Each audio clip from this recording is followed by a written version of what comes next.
సర్వచిత్తంబు నీదేనయ్యా, స్వరూపమిచ్చు కుమ్మరివే.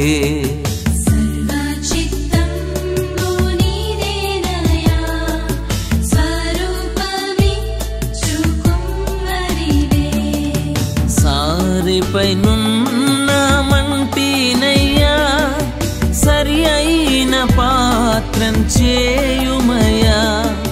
సర్వేశ్వరా నిరిక్తుండను, సర్వదా నిన్నే సేవింతును. సర్వచిత్తంబు నీదేనయ్యా, స్వరూపమిచ్చు కుమ్మరివే.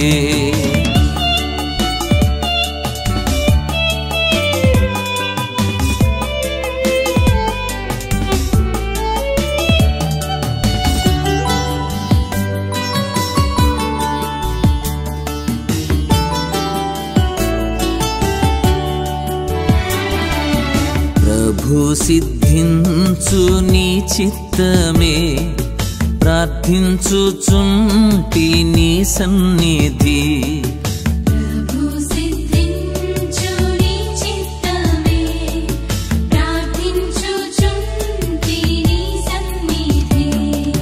పరికింపునన్ని దివసంబున, పరిశుభ్రమైన హిమమో కన్నా.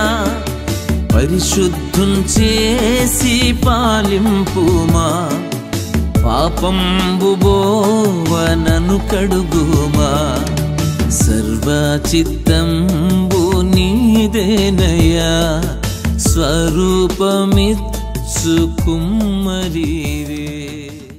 క్రీస్తునందు ప్రియమైనటువంటి వారులారా, మీకందరికీ ప్రభు అయిన యేసుక్రీస్తు వారి శ్రేష్టమైన నామములో శుభములు తెలియజేస్తూ, వాక్యం నిమిత్తము మిమ్ములను ప్రేమతో ఆహ్వానిస్తూ ఉన్నాం. దేవుని కృప వలన మనము వారం వెంబడి వారము ఈ సోషల్ మీడియా ద్వారా, అంటే త్రూ ఆన్లైన్ యూట్యూబ్ ఛానల్ ద్వారా మనం దేవుని వాక్యాన్ని మనము చూడగలుగుతూ ఉన్నాం. ఈ దినం ఈ ప్రత్యేకమైనటువంటి సమయం నిమిత్తము పరిశుద్ధ గ్రంథం నుండి ఏర్పాటు చేయబడినటువంటి లేఖన భాగము సమూయేలు రెండవ గ్రంథము 6వ అధ్యాయము మొదటి నుండి కొన్ని వచనాలను నేను చదివి వినిపిస్తాను. సమూయేలు రెండవ గ్రంథము 6వ అధ్యాయము మొదటి నుండి కొన్ని వచనాలను చదివి మొదటిగా వినిపిస్తాను. తరువాత దావీదు ఇశ్రాయేలీయులలో 30,000 మంది శూరులను సమకూర్చుకొని బయలుదేరి కెరూబుల మధ్య నివసించు సైన్యములకు అధిపత్యగు యెహోవా అను తన నామము పెట్టబడిన దేవుని మందసమును అచ్చట నుండి తీసుకొని వచ్చుటకై తన యొద్ద ఉన్న వారందరితో కూడా బాయిల యెహోదాలో నుండి ప్రయాణమాయ. వారు దేవుని మందసమును క్రొత్త బండి మీద ఎక్కించి గిబియాలోనున్న అబీనాదాబు యొక్క ఇంటిలో నుండి తీసుకుని రాగా, అబీనాదాబును కుమారులకు ఉజ్జాయును అహ్యోయును ఆ కొత్త బండిని తోలిరి. దేవుని మందసము గల ఆ బండిని గిబియాలోని అబీనాదాబు ఇంటి నుండి తీసుకుని రాగా, అహ్యో దాని ముందర నడిచెను. దావీదును ఇశ్రాయేలీయులందరూ సరళ వృక్షపు కర్రతో చేయబడిన నానా విధములైన సితారాలను, స్వరమండలములను, తంబురులను, మృదంగములను, పెద్ద తాళములను వాయించుచు యెహోవా సన్నిధిని నాట్యమాడుచుండిరి. వారు నాకోను కళ్ళము దగ్గరకు వచ్చినప్పుడు ఎడ్లకు కాలు జారినందున ఉజ్జా చేయి చాపి దేవుని మందసమును పట్టుకొనక యెహోవా కోపం ఉజ్జా మీద రగులుకొనెను.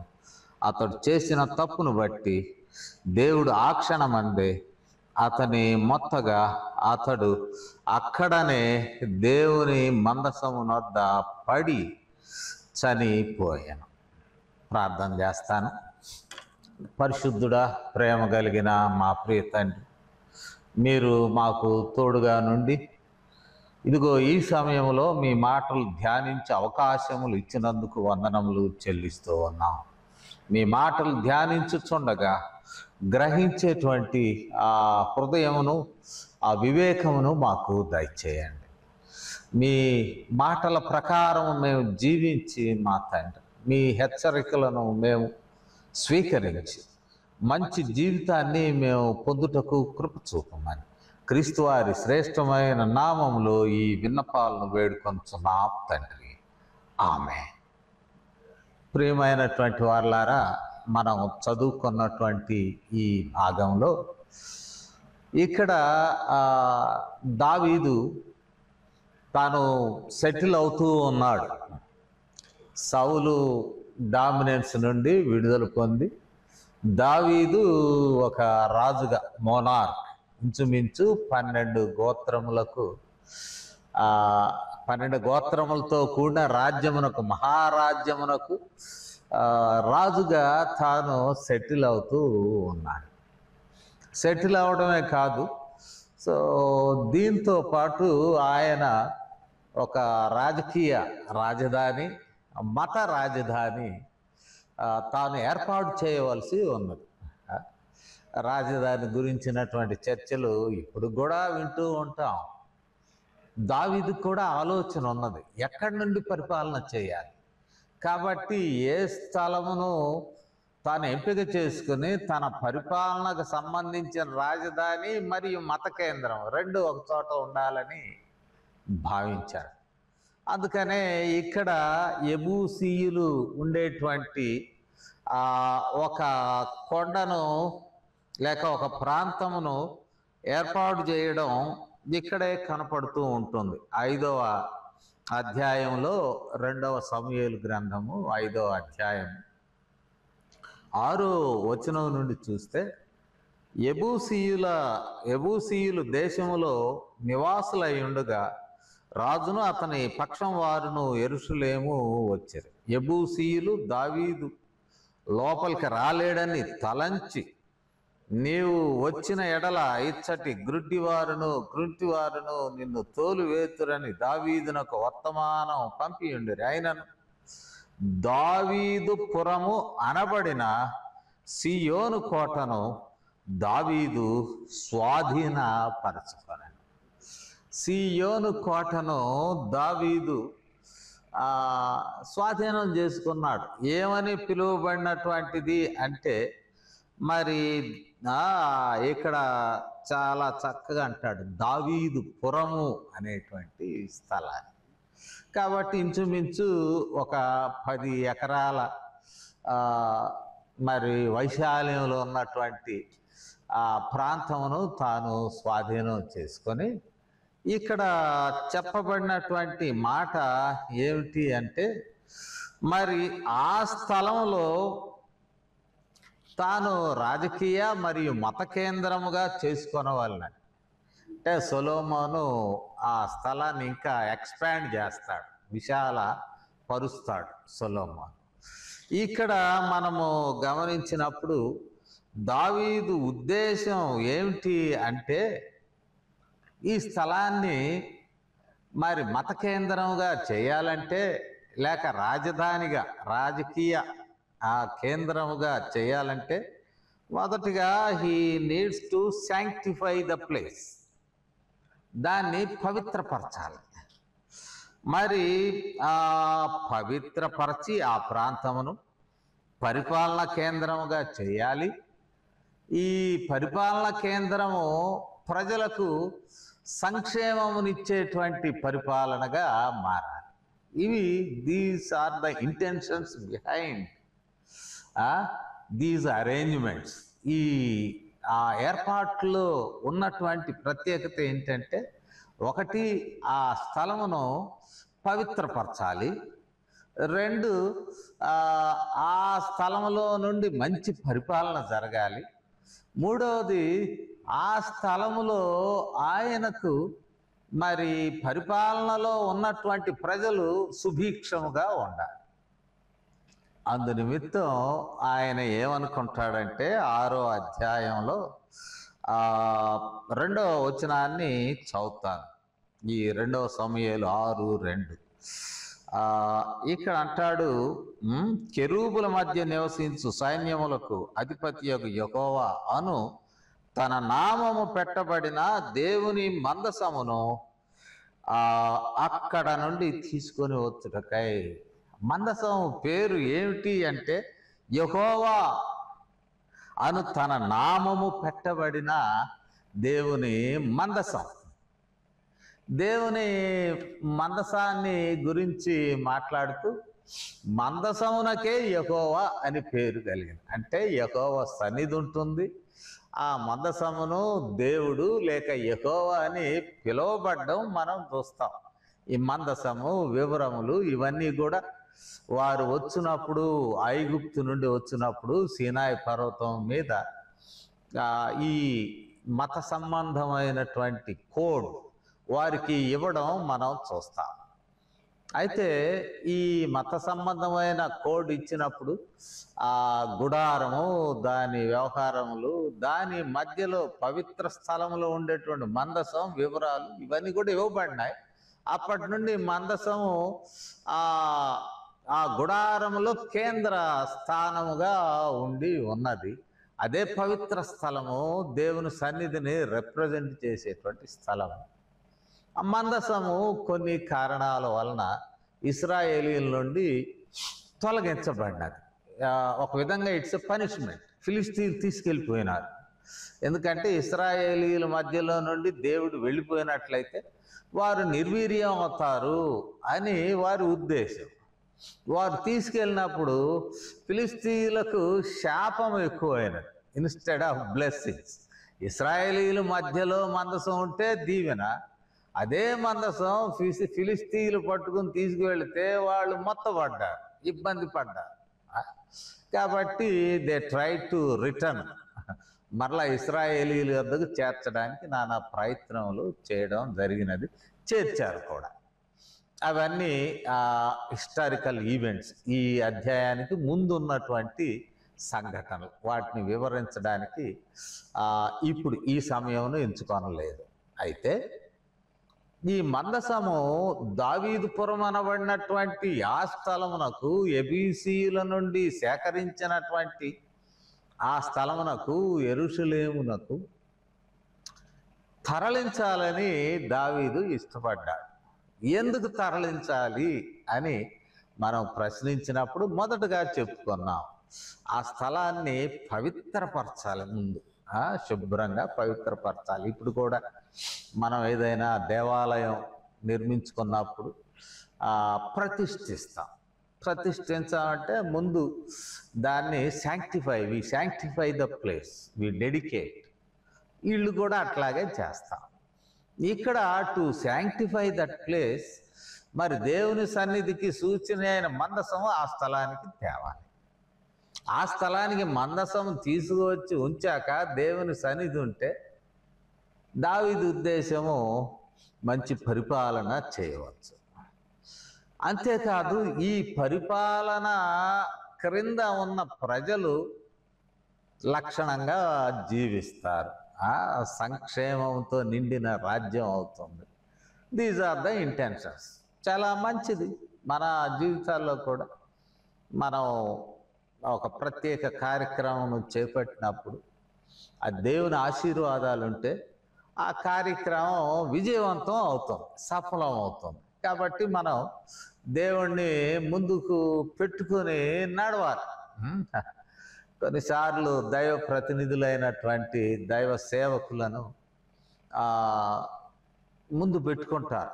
కారణం అదే. ఎందుకు పాదిరి గారిని పిలిచి ముందు పెట్టుకుంటారు అంటే, దేవుని యొక్క ప్రతినిధిగా దేవుని సన్నిధిని రిప్రజెంట్ చేస్తూ ఆయన అక్కడ ఉంటాడని. ఒకసారి 2 ఎంగేజ్మెంట్ ప్రోగ్రామ్స్ ఒకే సమయం ఒకే డేట్న ఏర్పాటు చేశారు నేను పనిచేసిన సంఘంలో. అయితే ఒకరు ముందుగా చెప్పారు, తర్వాత ఎప్పటికో రెండో వ్యక్తి చెప్పారు. నేను ముందు చెప్పిన వ్యక్తికే ప్రాధాన్యత ఇచ్చి ఆ స్థలంలో ప్రోగ్రాంలో పార్టిసిపేట్ చేస్తూ ఇది అయిపోగానే అక్కడికి వస్తానని చెప్పాను. ఆ ఇంటి యజమాని ఏమన్నాడంటే, అంటే నేను సంఘంలో తేలికైన వాడిన, నేను చెప్పాను కదా దాన్నే వదులుకొని నా దగ్గరికి రావాలి కదా అని కోపపడి కొంచెం దూషించాడు. అంటే ఆయన ఉద్దేశం నేనంటే పాదిరి గారికి లెక్కలేదు అనే భావనలో ఉన్నాడు. కానీ పాదిరి గారికి ముందు ఫస్ట్ ప్రయారిటీతో ఒక ఆయన ముందుగానే చెప్పుకొని తీసుకెళ్ళాడనే విషయం ఆయన గమనించాలి. తర్వాత ఆ వివాహ ఈ పరిస్థితులు ఇనిషియేట్ చేయబడ్డాక దూషించిన కారణాన దేవుని ఉగ్రత కనపడినాడు. ఇది వారు అనుభవించారు, నేను చెప్పినది కాదు. అందు నిమిత్తం నెక్స్ట్ లెవెల్లో జరిగే కార్యక్రమాలన్నీ అరే పాదిరి గారు ముందుండాలని తాను కొంత ప్రవర్తనలో సరి చేసుకున్నాను. ఎందుకు నేను అంటున్నానంటే, పాదిరి దేవుని యొక్క సన్నిధిని రిప్రజెంట్ చేసినంత వరకు ఆయన గౌరవనీయులే.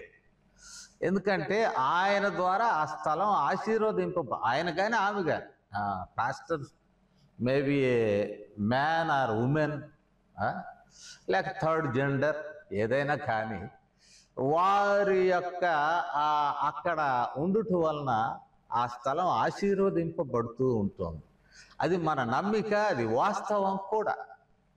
దావీదు సామ్రాజ్యం ఆశీర్వదింపబడాలి, పరిపాలన లక్షణంగా జరగాలి అంటే దేవుని సన్నిధిని సూచించేటువంటి ఆ మందసం అక్కడికి రావాలి. కాబట్టి ఈ వాజ్ సో హరి, మందసాన్ని తీసుకుని వచ్చేయాలి. ఏ రీతిగా తేవాలి ఆ మందసాన్ని, దేవుని సన్నిధిని మరి ఏ రీతిగా తాను ఏర్పరచుకున్న స్థలానికి చేర్చాలి అనేటువంటి విషయంలో కొంచెం కన్ఫ్యూజ్ అయినాడు. ఇక్కడ చదవబడిన వాక్య భాగంలో చూసినట్లయితే తన మిలిటరీని తీసుకొచ్చాడు, ఫుల్గా తీసుకొచ్చాడు. మనం చూసినట్లయితే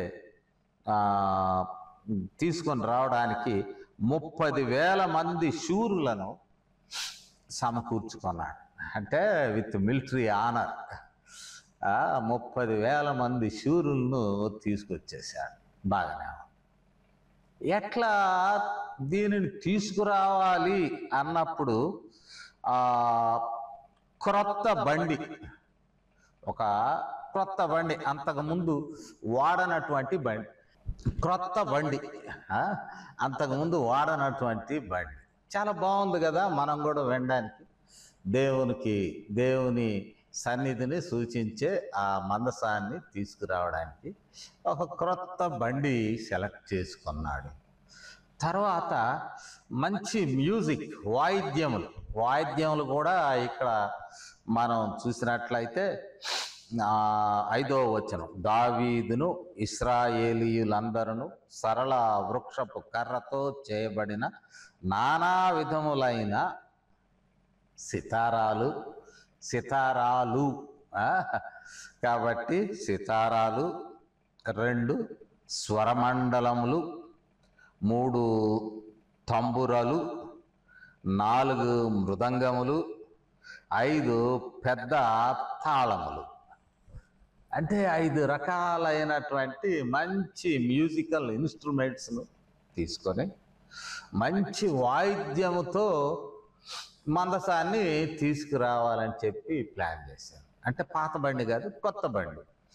అంతేకాదు మరి మంచి మ్యూజికల్ దీనితో, సంగీతంతో 30,000 మంది శూరులు, మిలిటరీ వారియర్స్, వారు చాలా ఆర్భాటముగా ఉన్నది తీసుకొని వస్తూ ఉన్నారు. ఒక దగ్గరకు వచ్చారు. అక్కడ ఆ స్థలమునకు చెప్పబడినటువంటి పేరు మనం గమనించినట్లయితే ఆ స్థలమునకు ఇవ్వబడినటువంటి పేరు మనకు కనపడుతుంది. 6వ వచనంలో నాకోను కళ్ళము దగ్గరకు వచ్చినప్పుడు. ఈ కళ్ళము అనేటువంటిది ఒక ప్రత్యేకత ఉండినటువంటి స్థలముగా మనం ఇతర భాగంలో కూడా చూడవచ్చు. థ్రెషింగ్ ఫ్లోర్ అనేటువంటి. కాబట్టి ఈ థ్రెషింగ్ ఫ్లోర్ అక్కడికి తీసుకొని వచ్చినప్పుడు థ్రెషింగ్ ఫ్లోర్ గురించి మనం 24వ అధ్యాయం కూడా చూద్దాం. అంటే కళ్ళం 2వ సమూయేలు గ్రంథము 24వ అధ్యాయము మరి 16వ వచనం చూస్తే 24 కొన్ని వచనాలు ఇక్కడ మనం చూడవచ్చు. 16, 18 వీటిలో మనకు కనపడుతూ ఉంటుంది. 18వ వచనం, ఆ దినమున గాదు దావీదు నొద్దకు వచ్చి, నీవు పోయి యెబూసీయుడైన అరౌనా యొక్క కళ్ళములో యెహోవా నామమున ఒక బలిపీఠము కట్టించుము. 21వ వచనం, యెహోవా నామమున ఒక బలిపీఠం కట్టించుటకై నీ యొద్ద ఆ కళ్ళము కొనవలనని వెళ్ళి ఆయనకి చెప్తాడు ఓనర్, ల్యాండ్ ఓనర్. మరి 24వ వచనం, కొన్నాడు ఆ కళ్ళం. It represents God's place. అంటే అక్కడ కూడా ఒక బలిపీఠం కట్టబడినటువంటి స్థలముగా కళ్ళం ఉంటూ ఉన్నది. ఇక్కడ గమనించినప్పుడు కళ్ళము నాకు ఒక కళ్ళం, ఆ కళ్ళం కాదు కానీ నాకోను కళ్ళం. ఇక్కడకు వచ్చేసరికి తీసుకొస్తున్నటువంటి బండి యొక్క ఎడ్లు అవి కాలు జారింది. పట్టుకోవడానికి ఉజ్జా చేయి చాపాడు. ఉజ్జా చనిపోయినాడు. దేవుడు ఆయనను ముత్తాడు. ఇది ఇక్కడ జరిగినటువంటి విషయం. ఈ విషయాలను మనము గమనించినప్పుడు దావీదు షిఫ్టింగ్ ఆఫ్ ఆల్టర్, నిబంధన మందసం విత్ గుడ్ ఇంటెన్షన్, మంచి ఉద్దేశంతో తీసుకొస్తూ ఉన్నాడు, దైవ భక్తితో. కానీ ఇక్కడ మనం చూసినట్లయితే క్రొత్త బండి మీద దేవతామూర్తులను పెట్టి తిప్పడం అనేది ఫిలిస్తీయుల పద్ధతి. కాబట్టి ఇక్కడ జరుగుతుంది ఒక మంచి కార్యం జరుగుతుంది. దేవుని సన్నిధిని సూచించేటువంటి మందసము తాను మరి పరిపాలన చేయు ప్రాంతమునకు తీసుకువచ్చి దైవదీవెనలు పొందాలనేటువంటిది గుడ్ ఇంటెన్షన్. కానీ దానిలో ఉన్నటువంటి సాంప్రదాయము తనకు తెలియకుండానే అన్య సాంప్రదాయమును దానిలో ఇరికించాడు. సింక్రటైజ్, కొత్త బండి మీద కాదు, దానికి వేరే పద్ధతి ఉన్నది. దేవుడు ఇశ్రాయేలీలకు వేరే పద్ధతి పెట్టడం మనం చూస్తాం. ఈ పద్ధతి సరైనటువంటిది కాదు. వేరే పద్ధతిలో తీసుకొని రావాల్సి ఉన్నది. మనము గమనించినట్లయితే ఇక్కడ కహతీయులు ఆ పని చేయాలి. సంఖ్యాకాండము 4వ అధ్యాయం, ఒకసారి సంఖ్యాకాండము 4వ అధ్యాయం చూద్దాం. కహతీయులు ఇక్కడ 15వ వచనం, దండు ప్రయాణం అయినప్పుడు when you are moving altar or tabernacle, దాన్ని తీసుకుని వెళుతూ ఉన్నప్పుడు అహరోనును అతని కుమారులను పరిశుద్ధ స్థలమును పరిశుద్ధ స్థలము యొక్క ఉపకరణములన్నిటినీ కప్పుట ముగించిన తర్వాత వాళ్ళు ప్యాక్ చేసేస్తారు. అహరోను కుమారులు, అహరోను కుటుంబమే. వారిలో ఉన్నటువంటి కహతీయులు దాన్ని మోయవలెను. కహతీయులు మోయవలనటువంటి సూచన మనకు ధర్మశాస్త్రంలో కరెక్ట్ కనపడుతుంది సంఖ్యాకాండాలు.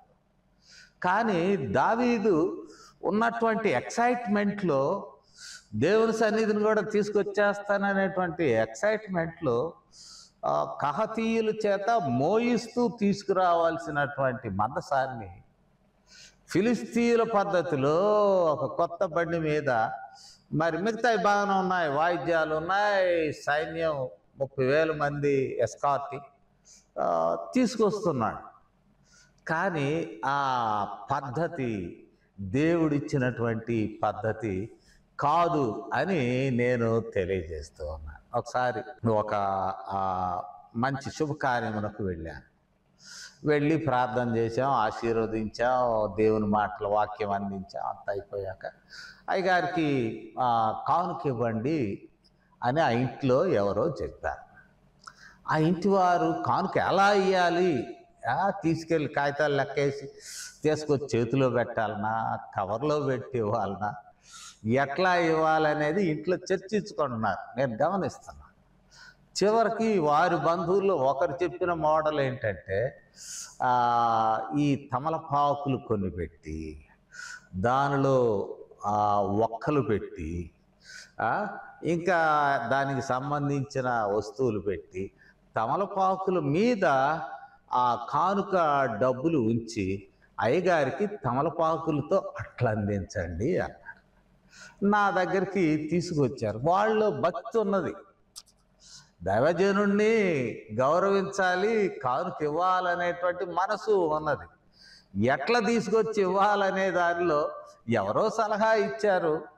మరి తమలపాకులు ఒక్కలు వాటి మధ్యలో డబ్బులు పెట్టి అయ్యగారు అని తీసుకొచ్చారు.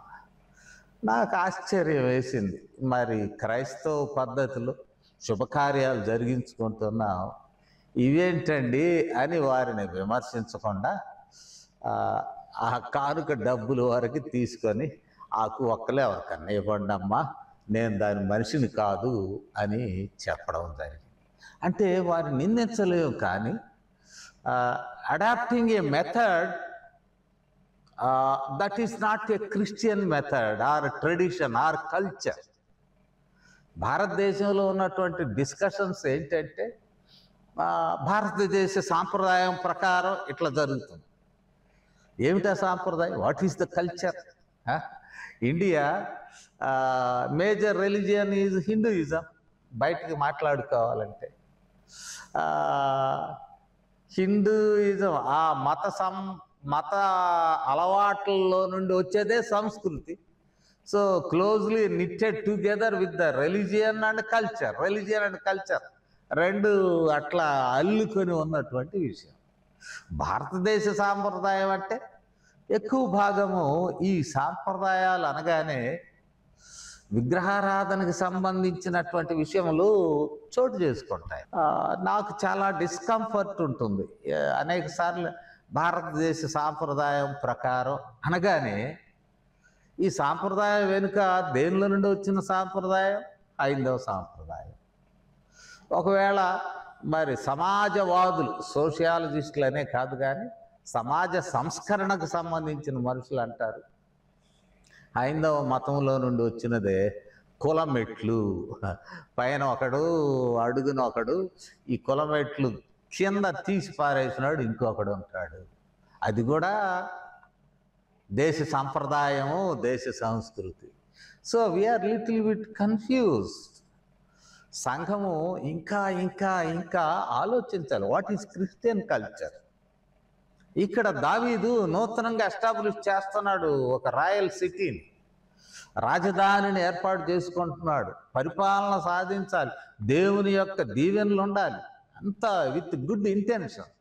బట్ దేవుని సన్నిధికి సూచన అయినటువంటి ఆ మందసాన్ని తీసుకొని రావడానికి model how to shift arc of God.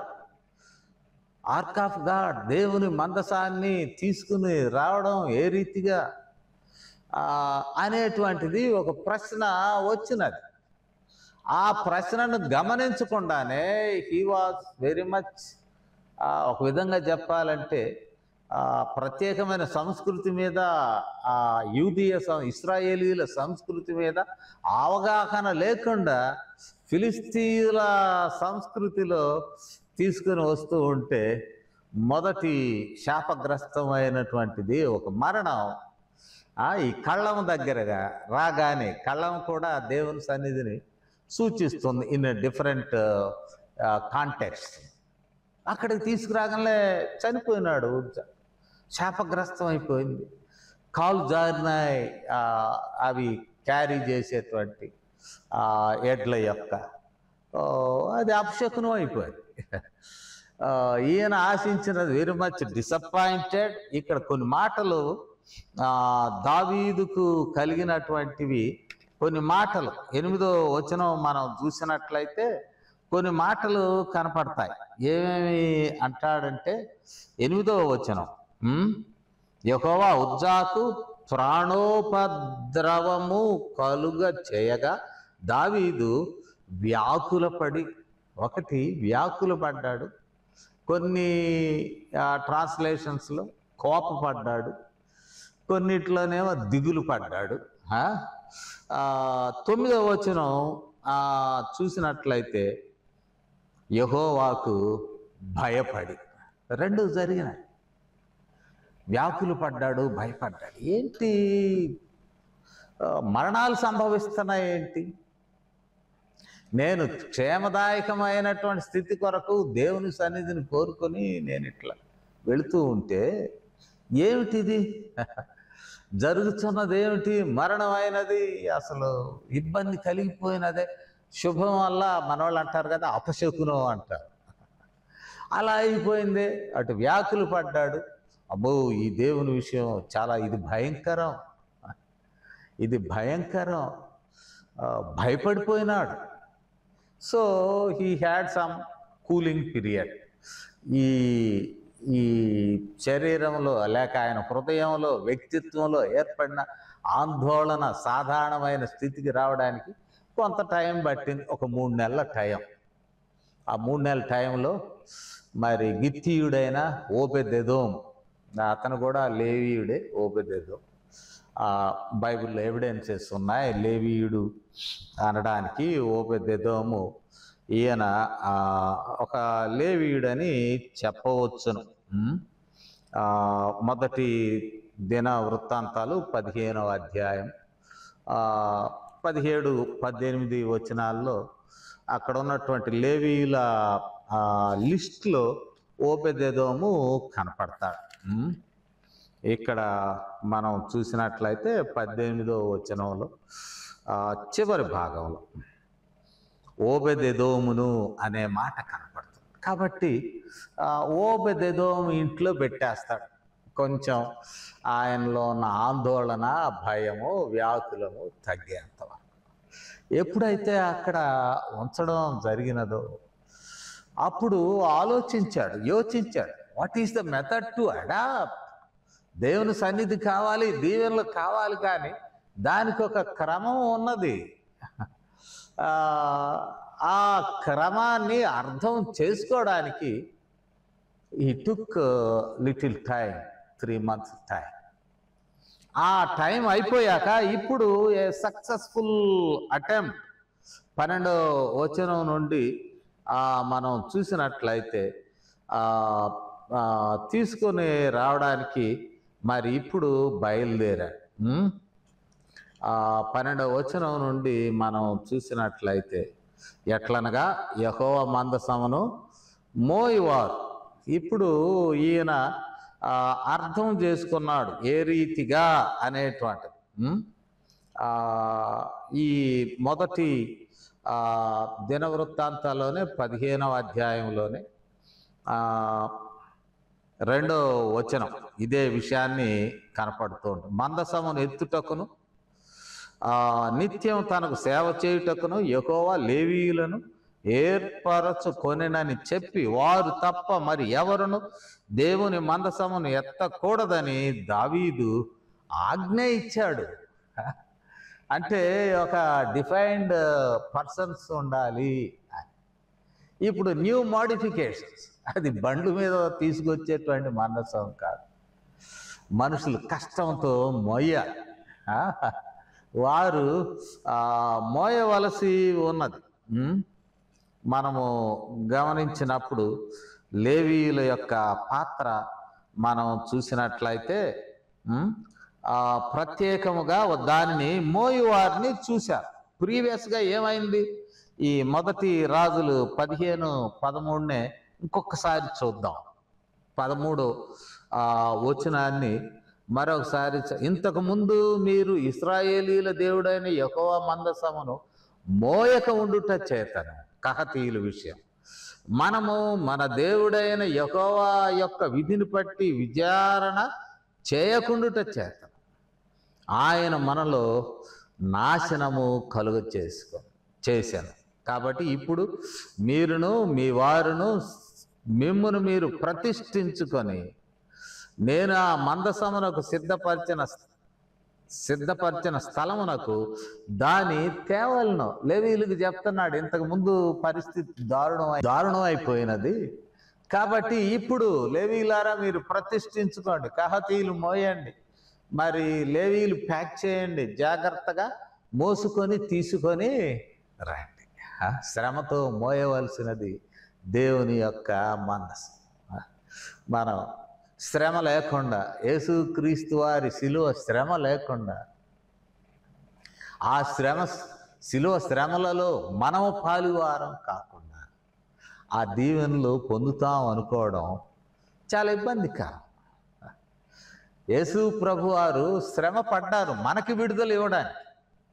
మనం కూడా అదే దారిలో ప్రయాణించాలి. శిలువ అనుభవంలో గుండా మనం ప్రయాణించాలి. అప్పుడు దీవెనలు మోయాలి, కష్టపడి మోయాలి ఆ మందసాన్ని. ఆ మందసము మోసుకొని తీసుకొని వచ్చినప్పుడే ఆ దీవెనలు దొరుకుతాయి అని మనం జ్ఞాపకం చేసుకోవచ్చు. ఇక్కడ ఎంటైర్ చేంజ్ మనం చూస్తాం. ఈ 12వ వచనం తదుపరి మనం గమనించినట్లయితే ఏంటి చేంజెస్ ఏంటి?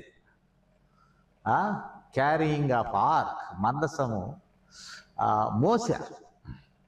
ఇంతకుముందు బండి ఫిలిస్తీయుల మోడల్, అన్య పద్ధతి, దానిలో శాపం వచ్చినది. కానీ ఇప్పుడు యూదీయ ఇశ్రాయేలీయుల పద్ధతి మోస్తున్నారు. మరి దానితో పాటు 13, 14 వచనాలు మనం చూసినట్లయితే కలిసి ఉంటాయి. 6 అడుగులు సాగగా ఎద్దు ఒకటయు క్రొవ్విన దూడ ఒకటయు వధింపబడెను. ఈ ప్రొసెషన్ మనం చూస్తే 6 అడుగులు అంచెలంచెలుగా దేవునికి అర్పణలు లేక ఆయనకు యాగముగా వధిస్తూ వధ పశువును వారు ముందుకు సాగారు. దావీదు కూడా నడుస్తూ ఆయన వస్త్రములను మనం ఈ 13, 14 చూసినట్లయితే నారతో నేయబడిన ఏఫోదును ధరించిన వాడై నాకు లిటర్జికల్ చర్చెస్లో, లిటర్జికల్ అంటే లూథరన్, సిఎస్ఐ, కొన్నిసార్లు మెథడిస్టులు 2 రకాలు. ఒక వెస్లియన్స్ వారు సిఎస్ఐలో చేరిపోయినారు.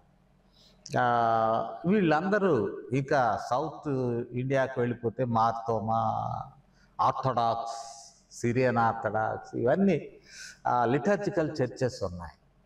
వారిలో నేను మెచ్చుకునే విషయం ఏమిటంటే వేదిక మీదకు, ఆలయంలో ఉన్నటువంటి పుల్పీట్ మీదకు మామూలు వస్త్రములు వేసుకొని ఎవరు రారు.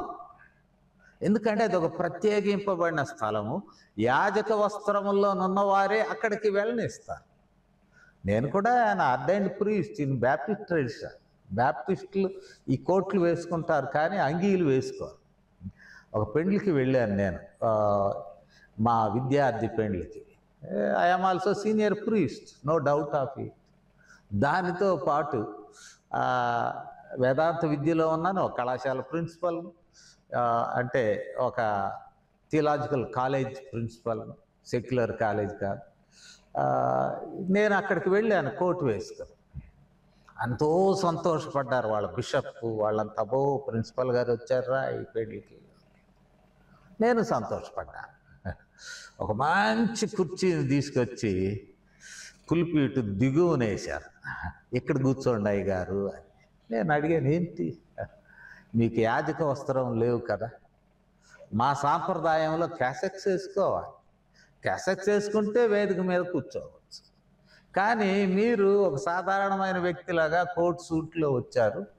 బహుశా బ్యాప్టిస్ట్ ట్రెడిషన్ కావచ్చు, కానీ మాది కొంచెం ఆర్థోడాక్స్ ట్రెడిషన్. మిమ్మల్ని లెక్కన ఏమన్నది కూర్చోబెట్టినారు కింద. అయితే కుర్చీ మంచిది వేశారు, కింద వేశారు. నేను సంతోషపడ్డా. బాప్టిస్ట్ సాంప్రదాయంలో కూడా పుల్పిట్ మీదకు ఎవరు పడితే వాళ్ళు ఎక్కడం, కొన్ని సందర్భాలు షూస్ వేసుకున్నటువంటి లా అండ్ ఆర్డర్ సమస్య వచ్చిందని షూస్తో పుల్పిట్ మీదకు వచ్చి అక్కడేదో చేసి దాన్ని ఒక చేపల మార్కెట్ లాగా చేయాలని భావించి చాలా వేదన. ఇక్కడ దావీదు యాజ్ కింగ్ ఆఫ్ ఒక great Kingdom, Israelite Kingdom comprising 12 tribes, 12 గోత్రాలు లేక 12 రాష్ట్రాలకు ఆయన ఒక రాజు వచ్చాడు. ఈ దేవుని యొక్క మందసాన్ని మరి ఊరేగింపుగా తీసుకుని వెళుతూ ఉన్నప్పుడు 14వ వచనము మనం చూసినట్లు, దావీదు నారతో నేయబడిన ఏఫోదును ధరించిన వాడై. ఏఫోదు ఇట్స్ ఏ రిలీజియస్ డ్రెస్. ప్రవక్తలు వేసుకుంటారు ఏఫోదు, మరి ప్రీస్ట్స్ నార వస్త్రములు వేసుకుంటారు. మరి ఈ వస్త్రములు వేసుకొని మాత్రమే ఆ ప్రొసెషన్లో ఆయన జాయిన్ అయినట్లు మనం చూస్తాం.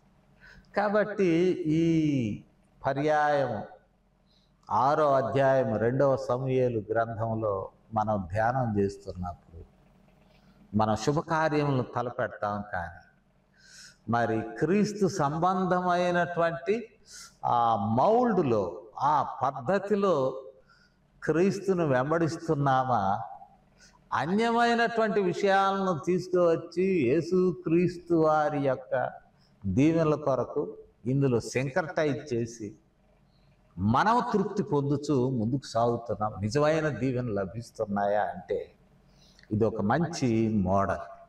దావీదు ఇష్టపడ్డాడు. ఆర్క్ ఆఫ్ గాడ్ మందసం తన రాయల్ సిటీకి తీసుకువెళ్ళాలనుకున్నాడు. స్థలాన్ని ఏర్పాటు చేశాడు. మరి మందసాన్ని తీసుకురావాలనుకున్నాడు. In the excitement he missed. ఆ క్రమము, మర్యాద దానిని మర్చిపోయినాడు. ఫిలిస్టీన్ మోడల్ పెట్టుకొని తీసుకురావడానికి ప్రయత్నం చేస్తే మరి ఆ కళ్ళము దగ్గరికి రాగానే ఒక అపశకునం అంటాం మనం. మనకు శకునాలు లేవు, కానీ అపశృతి చోటు చేసుకున్నది. అది ఒక శాపగ్రస్తమైనటువంటి స్థితిగా దావీదు వ్యాకులు పడ్డాడు, భయపడ్డాడు. ఇంకొద్దబ్బో ఏడబెట్టేసి వెళ్ళిపోదాం, ముందు ఏదో జరుగుతున్నది అనుకున్నాడు.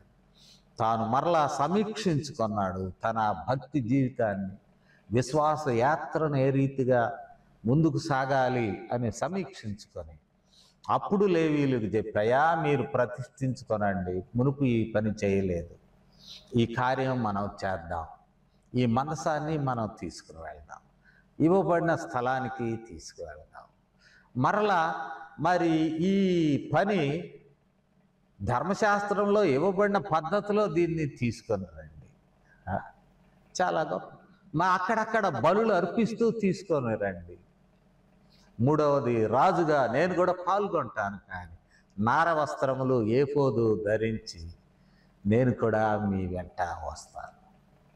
ఒక మంచి క్రమంలో వెళ్ళినప్పుడు arc of God brought blessings to him.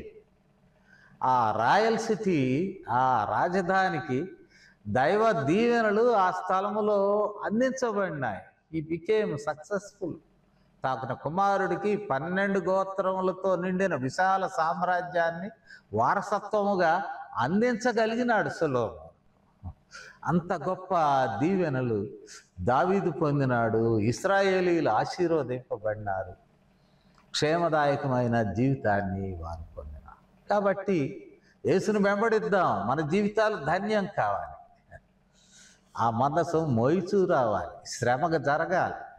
సిలువ లేకుండా దీవెనలే మన జీవితంలో కూడా క్రీస్తు నామము నిమిత్తము మనం శ్రమపడుటకు అవమానములు పొందుటకు సిద్ధపడి యేసుక్రీస్తు వారు మన విమోచన కూడా తేలిగ్గా తీసుకురాలేదు. సిలువ మీద మండు టెండలో ఆయన మరి అవమానపరచబడ్డమే కాకుండా నలగొట్టబడినాడు, అమూల్యమగు రక్తమును కార్చినాడు. ఎవడైనా నన్ను వెంబడించాలనుకుంటే తన సిలువను ఎత్తుకుని నన్ను వెంబడించాలని అన్నాడు.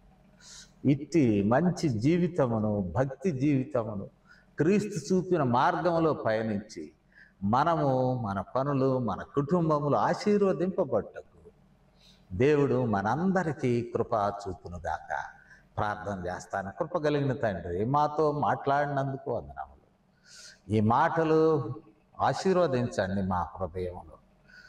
ప్రభువా, మేము ఆశీర్వదింపబడినటువంటి వ్యక్తులముగా, కుటుంబములుగా, సంఘములుగా, సమాజముగా మేము ముందుకు సాగు భాగ్యం దయచేయమని మీ నామమునకు మహిమను ఆరోపిస్తూ ఈ విన్నపాలను మా ప్రభువును మీ ప్రియకుమారుడునైన యేసుక్రీస్తు వారి శ్రేష్టమైన నామములో వేడుకొంచున్నాము తండ్రి. ఆమేన్. తండ్రి, కుమార, పరిశుద్ధాత్మ త్రియేక దేవుని దీవెన మనకందరికి ఇప్పుడును సదాకాలము తోడయ్యుండును గాక. ఆమేన్. Greetings in the name of our Lord Jesus Christ. మన ప్రభువును రక్షకుడైన యేసుక్రీస్తు వారి అత్యున్నతమైన నామంలో సంఘమంతటికి శుభములు తెలియజేస్తూ ఉన్నాను. ఈరోజు మనకు వాక్యోపదేశం చేసినటువంటి పాస్టర్ జాన్ ప్రభాకర్ గారికి సంఘపక్షంగా నేను వందనాలు తెలియజేస్తూ ఉన్నాను. మరి ముఖ్యంగా కొన్ని విషయాలను నేను సంఘంతో పంచుకోవాలని చెప్పి ఇష్టపడుతూ ఉన్నాను. అవి ఏంటంటే, అధికార మార్పిడి అనేటువంటిది ఎల్లప్పుడూ స్వాగతించదగ్గదే. మేము కూడా మా టర్మ్ అయిపోయిన తర్వాత అధికార మార్పిడి చేయడానికి మేమంతా కూడా ఇష్టంగానే ఉన్నాము. అయితే దాన్ని ప్రాపర్గా చేయాలని చెప్పేసి మేము ఇప్పుడు ఉన్నటువంటి ఆ 145 సెక్షన్ని ఎత్తివేయడానికి పోలీస్ అథారిటీస్ తోటి, నాయకులతోటి, అందరితోటి మేము మాట్లాడటం జరుగుతుంది. నేనైతే మంచి పరిణామాన్ని ఎక్స్పెక్ట్ చేస్తూ ఉన్నాను. శుభ పరిణామం వస్తుందని చెప్పి నేను అనుకుంటున్నాను. నా పర్సనల్ ఒపీనియన్ ఏంటంటే, ఎప్పుడు కూడా సంఘంలో ఏక మనసుతో ఏకారాధన జరగాలి అని చెప్పేసి నేను ఇష్టపడుతూ ఉన్నాను. అంటే చర్చిని వదిలిపెట్టి మనం అటువైపు ఇటువైపు కొంతమంది ఆరాధనలు జరుపుకుంటూ ఉన్నాం. ఇప్పుడు ఉత్తరం వైపు ఆరాధనలు కూడా జరగట్లేదు. ఎందుకంటే బికాస్ 145 సెక్షన్ ఉంది కాబట్టి అది కూడా ఎత్తివేయడానికి మేము నాయకులతోటి, అధికారులతోటి మాట్లాడుతున్నాం. త్వరలో అది ఎత్తివేస్తారు. మంచి పరిణామం జరుగుతుందని చెప్పి నేను అనుకుంటున్నాను. ఏక మనసుతో మనం చర్చిలోకి వెళ్ళి ఏకారాధన జరిపించుకోవాలని చెప్పేసి నేనంతా ఇష్టపడుతున్నాను. ఈ విషయంలో మనకి చాలామంది మన సంఘస్థులు, సంఘ నాయకులు, పెద్దలు అందరూ సహకరిస్తూ ఉన్నారు. వారు కూడా మాతో మాట్లాడుతూ ఉన్నారు. వారందరికీ సంఘపక్షంగా నేను ధన్యవాదాలు తెలియజేస్తూ ఉన్నాను. త్వరలోనే మంచి వార్త, శుభవార్త మనం వినబోతూ ఉన్నాం. ఆరాధన మనం చర్చిలో జరిపించుకుంటాము అని చెప్పేసి నేను ఆశతోటి మీకు అందరికీ మరొకసారి క్రీస్తు నామములో ధన్యవాదాలు తెలియజేస్తూ ముగిస్తున్నాను. Thank you.